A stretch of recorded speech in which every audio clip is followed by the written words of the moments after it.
ආයිබෝවන් සියලුම දෙනාව සාදරයෙන් පිළිගන්නවා සංහිත නාලිකාවට. අද අපි කතා කරන්න බලන් ඉන්නේ ගොඩක් දෙනා අපෙන් අහපු ඒ වගේම ගොඩක් දෙනා බලාගෙන හිටපු මාතෘකාවක් ගැන. ඒ 2025 මාර්තු මාසේ 29 වෙනිදාට යෙදෙන්න තියෙන සෙනසුරු මාරුව පිළිබඳව. ඇත්තටම මේ වීඩියෝ එකේදී සම්පූර්ණ විස්තරයක් අපි මේ පිළිබඳව ඔබට ගේන්න උත්සාහ කරනවා. සෙනසුරු මාරුව කියන්නේ මොකක්ද කියලා මූලික පැහැදිලි කිරීමක් ඉස්සෙල්ලාම වීඩියෝ එකෙන් ඔබට අරගෙන එන්න අපි බලාපොරොත්තු වෙනවා. ඊළඟට මේ සෙනසුරු මාරුව සාර්ථක විදිහට බලපාන ලග්න කවුද? ඒ ලග්න වලට මොන වගේ සාර්ථකත්වයන්ද ලැබෙන්නේ? ඒ වගේම සෙනසුරු මාරුවෙන් යම්කිසි අපහසුතාවයකට සහ යම්කිසි කරදර පීඩාවක් තත්වයකට පත් වෙනවා නම් ඒ ලග්න මොනවද? ඒ ලග්න වලට මොන වගේ තත්වයන් උදා වෙයිද? ඒ වගේම ඒවට කරන්න ඕන පිළියම් මොනවද කියන සවිස්තර විස්තරයක් අපි ගේන්න උත්සාහ කරනවා. ඒ වගේම මිශ්‍ර ඵල ලග්නත් අපි මේ වීඩියෝ එකේදී කතා කරනවා.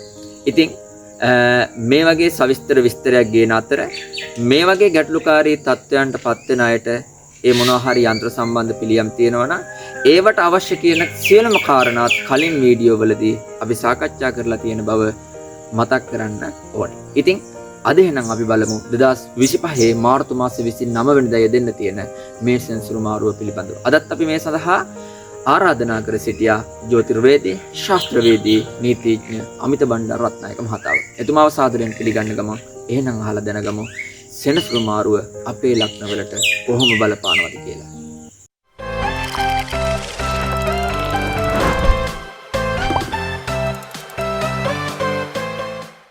මේ විෂය තුල කතා කරන්නේ අපේ කර්ම ශක්තිය ගැන.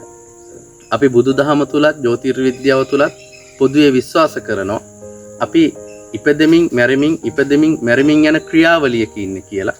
මේ ක්‍රියාවලිය අපි දීර්ඝ කාලීනව කරගෙන ආව ක්‍රියාවලියක් විදිහට අපි විශ්වාස කරනවා, අපි සලකනවා. අපි මේකට කියනවා සසර ගමන කියලා. ඒ සසර ගමන තුල අපි අතින් එකතු කරගත්ත ඕන තරම් කුසල කර්ම තියෙන්න පුළුවන්, ඕන තරම් අකුසල කර්ම තියෙන්නත් පුළුවන්. මේ අපේම කුසල කර්මත් අපේම අකුසල කර්මත් මේ සසර ගමන ඉදිරියට ගත කරමින් යද්දී අපිටම විපාක ලබා දීම කරනවා. මේක තමයි මේ ජ්‍යොතිර්විද්‍යාව තුළින් කතා කරන දේ. එතකොට අපේම කුසල කර්ම ක්‍රියාත්මක වෙන්නේ කොතනින්ද? මොන කාල සීමාවෙන්ද? කොහොමද? අපේම අකුසල කර්ම අපිට ක්‍රියාත්මක වෙන්නේ මොන කාල සීමාවෙන්ද? කොහොමද? කියන එක තමයි මේ විෂය තුළ පැහැදිලි කිරීම කරන්නේ. එහෙම පැහැදිලි කරද්දී මේ කාලවකවානු තීරණය කරද්දී මේ විශේෂදී හැමදාටම පොදු මිම්මකට මේ කාලය ගණනය කරගන්න මේ විෂය ඇති කරපු ඍෂිවරුන්ට අවශ්‍ය වුණා. එතකොට හැම කාලයකටම පොදු මිම්මකට මේ විෂය හදලා දෙද්දි මේ සඳහා යොදාගත් පදනම් සාධකයේ විදිහට දර්ශකයේ විදිහට මේ ඍෂිවරුන් යොදාගත්තේ ග්‍රහවස්තු වල භ්‍රමණ චලිතය.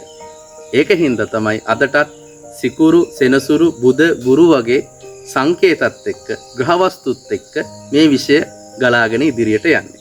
එතකොට ඇත්තටම මෙතන වෙන්නේ සෙනසුරු කුම්භ රාශියේ ගමන් කිරීම තුල හෝ සෙනසුරු මීන රාශියේ ගමන් කිරීම තුල කෙනෙක්ට සිද්ධ වෙන හොඳ නරකක් නෙමෙයි. තමන්ගේම කර්ම ශක්තිය තමන්ම ගෙවීම සිද්ධ වෙන්නේ. හැබැයි මේ යන්නේ හොඳ කාලයක්ද නරක කාලයක්ද කුසල කර්මයේ වැඩ කරන කාලෙද අකුසල කර්මයේ වැඩ කරන කාලෙද කියන එක පැහැදිලි කර ගැනීම සඳහා තමයි මේ කාල රාමුව හදා ගැනීම සඳහා තමයි අර සෙනසුරුගේ ගමන මේ සඳහා යොදාගෙන තියෙන්නේ. ඒ අනුව මේ මාර්තු 29 කියන තැනදී සිදුවෙන සෙනසුරු මාරුව තුලින් ඊටාම ප්‍රතිඵලදායක බවක් ඇති කරගන්න ලග්න දෙකක් පවතිනවා. ඒ තමයි කටක ලග්නය සහ මකර ලග්නය. කටක මකර කියන ලග්න දෙකට තමයි මේ මාර්තු 29 සෙනසුරු මාරුව තුල වැඩි ප්‍රතිඵලදායක බවක් වඩාත් සුබදායී බවක් ඇති වෙන්නේ. ඒකට හේතුව තමයි කටක ලග්නයේ අය දැනටත් ඉන්නේ සෙනසුරු අෂ්ටම ඒරාෂ්ටක අපල කාලය ගත කරමින්. මේ කියන ඒරාෂ්ටක අපල කාලෙන් නිදහස් වීම සිද්ධ වෙනවා ලබන මාර්තු මාසේ 29 සෙනසුරු මාරුවත් එක්ක. ඒකින්ද කටක ලග්නයට අලුත් ආරම්භයක් ගන්න, තමන් හිතිය තත්ත්වයට වඩා යම් ප්‍රතිඵලදායක බවක් ඇති කරගන්න, සුබවාදී ගමනක් ආරම්භ කරන්න වඩාත් සුබ තත්ත්වයක් මාර්තු 29ත් එක්ක ඉදිරි කාලය තුල ඇතිවීම සිද්ධ වෙනවා. ඒ වගේම දෙයක් තමයි මකර ලග්නයටත් තියෙන්නේ. මකර ලග්න හිමියන් පහුගිය කාලයේ පුරාම සෙනසුරු ලග්නේ රාෂ්ට්‍ර කපල කාලය ගත කරමින් ආවා. මේ කියන ඒ රාෂ්ට්‍රක කාලෙන් නිදහස් වීම සිද්ධ වෙනවා. ලබන මාර්තු 29. ඒ අනුව තමන්ට අලුත් ගමනක් යන්න, අලුත් ප්‍රතිඵලදායක බවක්, අලුත් ආයෝජන කටයුත්තකට අත ගහන්න වඩාත් සුබදායී කාලයක් ආරම්භ කරනවා මකර ලග්න හිමියනෝ. හැබැයි මම මේ කිව්ව පලාපලය වුණත් තමන්ගේම කේන්ද්‍රයට අනුව යම් වෙනස් වීම් තියෙන්න පුළුවන්. අපි උදාහරණයක් ගත්තොත් යම් කටක ලග්න හිමියෙක් ඉන්නවා නම් තමන්ගේ කේන්දරේ 9 වෙනි කොටුවේ සඳු කියන සංකේතය ලකුණු වෙලා, චන්ද්‍රයා කියන සංකේතය ලකුණු වෙලා ඔවුන්ට නම් අර ඒ මේ සෙනසුරු මාරුවේ විශේෂ යහපත් පැත්තක් ඇති වෙන්නේ නැහැ. ඒ වගේම යම් මකර ලග්න හිමියෙක් ඉන්නවා නම් තමන්ගේ කේන්ද්‍ර සටහනේ 3 වෙනි කොටුවේ සඳු කියන සංකේතය ලකුණු වෙලා, නැත්නම් චයන්නත්ලා චන්ද්‍රයා කියන සංකේතය ලකුණු වෙලා, ඒ වගේ අයට මේ සෙනසුරු මාරුව තුළ අර කලින් කියපු සුබ ප්‍රතිඵලයේ ඒ විදිහටම ක්‍රියාත්මක වෙන්නේ නැහැ. ඒකින්ද තමන්ගේම කේන්ද්‍ර සටහනට අනුව මේ තුළ යම් වෙනස් වීම් තියෙනවා. හැබැයි අපි පොදුවේ ගත්තොත් කටක සහ මකර කියන ලග්න හිමියන් දෙපාර්ශ්වයට මේ මාර්තු 29 සිදුවන සෙනසුරු මාරුව වඩාත් හොඳයි. අලුත් ගමනක් ආරම්භ කරන්න, අලුත් වැඩපිළිවෙලක් ඇති කරගන්න, අලුත් ආයෝජනයකට අත ගහන්න, අලුත් රැකීරක්ෂා කටයුත්තක් ආරම්භ කරන්න. ඒ වගේම මෙතෙක් කාලයක් තමන්ගේ ජීවිතේ රැකියා කටයුතු, මංගල කාරණා, ඉගෙනීම් කටයුතු සම්බන්ධයෙන් මොනවා හෝ බාධා තත්ත්ව තිබුණා නම් ඒ බාධා ටික මගහරවාගෙන ඉදිරිය සාර්ථක කරගන්න සුබදායි කාලයක් ඔවුන් ආරම්භ කරන්නේ මාර්තු 29 සිට ඉදිරි කාලය තුල. ඒ වගේම මේ සෙනසුරු මාරුව තුලින් අපි නරක පැත්ත කතා කරන ලග්න 4ක් තියෙනවා. ඔවුන්ට තමයි මේ වීඩියෝ එක වැදගත්ම වෙන්නේ. කොයි විදිහටද ඒ කාරණා, ඒ යෙදෙන්න පුළුවන් බාධා තත්ත්ව කළමනාකරණය කරගන්න කියන එකට වැඩපිළිවෙලක් හදාගන්න. එතකොට ඒ නරකයි කියලා අපි කතා කරන ලග්න 4 තමයි මේෂ, සිංහ, කුම්භ සහ මීන කියන ලග්න 4. මේෂ, සිංහ, කුම්භ, මීන කියන ලග්න හිමියන් 4ට මේ සෙනසුරු මාරුව එතරම් හිතකර නැහැ. ඒකට හේතුව තමයි මේෂ ලග්නයට මේ සිදුවන්නේ සෙනසුරු ලග්නයේ රාෂ්ට්‍රක කාලයක් ආරම්භ කරමින් තමයි මේ සෙනසුරු මාරුව සිද්ධ වෙන්නේ. ඔවුන්ගේ කේන්දරයේ 12 වෙන්නට තමයි සෙනසුරු ගමන් කරන්නේ. 12 වෙන්න කියන්නේ තමන්ගේ වැයවීම, ෂේවීම, නැතිවීම ගැන කතා කරන තැන. ඒකින්ද වැයවීම බහුල වෙන්න පුළුවන්. ඒතකොට මූල්‍යමය කළමනාකරණය ගැන වඩාත් සැලකිලිමත් වෙන්න ඕනේ මේෂ ලග්න හිමියෙක්. ඒ වගේම ශරීරයේ කොටස් විදිහට සැලකුවොත් 12 වෙන්න කියලා කියන්නේ ශරීරයේ කොටස් වල පාද ආශ්‍රිතව. ඒකින්ද පාද ආශ්‍රිත උලුක්කු වීම, තුවාල වීම වගේ දේවල් ඇති වෙන්න පුළුවන්. ඒ වගේම තමන්ගේ ශරීරයේ ප්‍රතිශක්තිය අඩු වෙන්න පුළුවන්. බාධා යෙදීම් ඇති වෙන්න පුළුවන්. ඒකින්ද මේෂ ලග්න හිමියෙක් වඩාත්ම කල්පනාකාරී විය යුතුයි මාර්තු 29 සිදුවන සෙනසුරු මාරුවත් එක්ක. ඒකින්ද තමන්ගේම කේන්ද්‍ර සටහන ජ්‍යොතිර්වේදියෙක් ලවා පරීක්ෂා කරවා බලාගෙන මේ කියන ඒ රාෂ්ට්‍රකයේ කොයි විදිහටද ක්‍රියාත්මක වෙන්නේ? එතකොට මේ ඒ රාෂ්ට්‍රකයේ අවසන් වෙන්නේ කොතනින්ද? මේකට කළ යුතු වත්පිළිවෙත් මොනවද කියන දේ තමන්ගේම කේන්ද්‍ර සටහනට අදාළව පරීක්ෂා කරගෙන ඒ සම්බන්ධයෙන් වැඩි අවධානයක් යොමු කිරීම වඩාත් හොඳයි. ඒ වගේම සිංහ ලග්නයටත් මේ සෙනසුරු මාරුව එතරම් හිතකර වන්නේ නැහැ. සිංහ ලග්නයේ 8 වෙනි කොටුවට තමයි මේ සෙනසුරු මාරුව සිද්ධ වන්නේ. ඒ අනුව සිංහ ලග්න හිමියන්ට යම් අනුතුරු පීඩා තත්ත්ව වගේ දේවල් මේ සෙනසුරු මාරුවත් එක්ක ඉදිරි කාලය තුල ඇති වෙන්න ඉඩ කඩ තියෙනවා. ඒ වගේම වැඩ කටයුතු සඳහා බාධා යෙදීම් ඇති වෙන්න පුළුවන්. යම් සිංහ ලග්න හිමියෙක් ඉන්නවා නම් ඉගෙනීම් කටයුතු වල යෙදෙන එම අය සඳහා වැඩිපුර අලස ගතිය ඇති වෙන්න පුළුවන්. කම්මැලි ගති, එපා වෙන ගති, නිදිබර ගති ඇති වෙන්න පුළුවන්. ඒ වගේම ශරීරගත ප්‍රතිශක්තිය අඩු වෙන්න පුළුවන්. ඒකින්ද සිංහ ලග්න හිමියනොත් මේ මාර්තු 29 ඉඳලා ඉදිරි කාලය තුල වඩාත් සැලකිල්ලෙන්, වඩාත් කල්පනාකාරීව හොඳ සැලසුමක් හදාගෙන වැඩ කටයුතු කළ යුතුයි.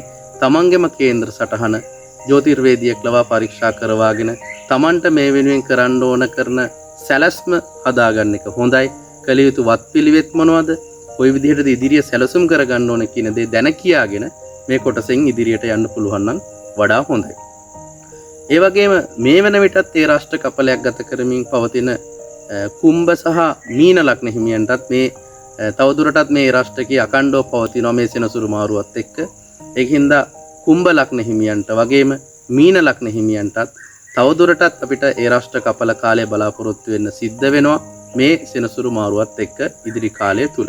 ඒකින්ද ඔවුන් වැඩි සැලසුමක් පවත්වා ගන්න එක හොඳයි. කාල කළමනාකරණය තියාගන්න එක හොඳයි. මූල්‍යමය කළමනාකරණය කියන සැලකිලිමත් වෙන එක හොඳයි.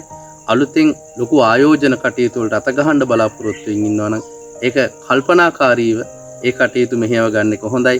ඒ වගේම රැකී ආරක්ෂා කටයුතු, මංගල කාරණා කටයුතු වගේ දේවල් සම්බන්ධයෙන් බාධා යෙදීම් තත්ත්ව තිබුණා නම් තමන්ගේම කේන්දරයට අදාළව ඒ සඳහා කළ යුතු වත්පිළිවෙත් මොනවද කියන දේ දැන කියාගෙන මේ ඉදිරිය වඩාත් ප්‍රතිඵල විදායක විදිහට යොදා ගන්න එක හොඳයි.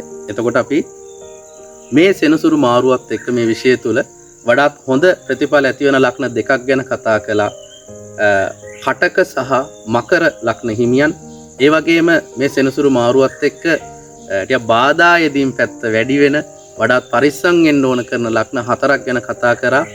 මේෂ ලක්නය, සිංහ ලක්නය, කුම්භ ලක්නය සහ මීන ලක්නය කියන ලක්න හතර. ඒ ලක්න 6 හැරුණකොට අනෙකුත් ලක්න 6 සඳහා මේ සෙනසුරු මාරුව මම හිතනවා මිශ්‍ර ඵල සහිත තත්ත්වයන් නැති කරන්නේ. විශේෂයෙන්ම වෘෂභ ලක්නයට, මිථුන ලක්නයට, ඒ වගේම කන්‍යා ලක්නයට, තුලා ලක්නයට, වෘශ්චික ලක්නයට, ධනු ලක්නය කියන ලක්න 6ට මිශ්‍ර ඵල සහිත තත්ත්වයන් ඇති කරන්නේ. අර කලින් කිව්ව ලක්න 4 තරම් අතිශය බරපතල තත්ත්ව හෝ කටක මකර ලක්න තරම් වඩාත්ම සුබදායී ප්‍රතිඵල නැතුව මධ්‍යස්ථ ප්‍රතිඵලදායක බවක් තමයි ඒ වෘෂභ, මිථුන, කන්‍යා, තුලා, වෘශ්චික, ධනු කියන ලග්න හිමියන්ට පවතින්නේ. ඒතකොට මේ විදිහට තමයි මේ මාර්තු 29 සෙනසුරු මාරුවත් එක්ක වඩාත් හොඳ ප්‍රතිඵලදායක ලග්න, පරිස්සම් විය යුතු ලග්න සහ මධ්‍යස්ථ ප්‍රතිඵලයක් සහිත ලග්න බෙදා ගැනීම සිද්ධ කරන්න පුළුවන්. ඒ වගේම මම මෙතනදී පැහැදිලි කිරීමක් කරන්නම්. වඩාත් ප්‍රවේශම් විය යුතු ලග්න හතරක් ගැන මෙතනදී කතා කළා. මේෂ, සිංහ, කුම්භ සහ මීන ලග්න හිමියන් 4 දෙනා ගැන. මේ අය කොහොමද මේ රාෂ්ට්‍ර කපල කාල සඳහා මේ තියෙන යම් බාධා තත්ත්ව සඳහා සූදානම් විය යුත්තේ කියලා පොඩ්ඩක් මම පැහැදිලි කිරීම කරන්නම්. අපේ පෙර අකුසල කර්මයේ ක්‍රියාත්මක වෙන කාලයක් නම් එන්න නියමිතව තියෙන්නේ. අපි කළ යුත්තේ අපේ කුසල කර්මය වඩාත් ශක්තිමත් කර ගැනීම. ඒකින්ද හැකිතරම් පින්දහම් කටයුතු වලදීම වැදගත්. ඒ වගේම ආගමනුකූල කටයුතු වල පුළුවන් තරම් ඉඩක් ලැබෙන මොහොතේදී අපි සම්බන්ධ වීම ඉතාම වැදගත්. ඒකින්ද හැකිතරම් ආගමික වතාවත් වල යෙදෙන්න, පින්දහම් කටයුතු වල යෙදෙන්න, අනිත් අයට උදපදව් කරගෙන මේ කොටස වඩාත් හොඳින් සංවිධානය කරගන්න. ඒතකොට අපිට පුළුවන් බෝධි පූජා කටයුතු ටිකකට සම්බන්ධ වෙන්න. ඒ වගේම විහෙර විහාර ඉදිකිරීම කටයුතු වලට සම්බන්ධ වෙන්න. පූජනීය ස්ථාන පවිත්‍ර කිරීම කටයුතු වලට සම්බන්ධ වෙන්න. ඒ වගේම ධර්ම ශ්‍රවණ පින්කම් කටයුතු වලට සම්බන්ධ වෙන්න. ඒ වගේම දානමාන කටයුතු වලට සම්බන්ධ වෙන්න. ඒ වගේම ඒ රාෂ්ට්‍රක අපල සඳහා, සෙනසුරු අපල සඳහා ජ්‍යොතිර්විද්‍යාව තුළ පැහැදිලිව කතා කරන මේ தත්ත්වය සමනය කර ගැනීම සඳහා යොදා ගන්න යන්ත්‍රය තමයි ශනි මෘත්‍යුංජය යන්ත්‍රය. ඒතර ශනි මෘත්‍යුංජය යන්ත්‍රය දහස් වරක් හෝ ඊටත් වැඩි ප්‍රමාණයකින් හෝ ජීවම් කරලා පළඳීම කරන්න පුළුවන් තමන්ගේ ආරක්ෂාව සඳහා. ඒ වගේම අපිට පුළුවන් ශ්‍රී මහා බෝධිය ළඟට, රුවන්වැලි සෑය ළඟට ගිහිල්ලා අපිට පුළුවන් විදිහට ආගමනුකූල කටයුතු කරන්න, අටපිරිකර පූජා කරන්න, ආලෝක පූජා වලට දායක වෙන්න.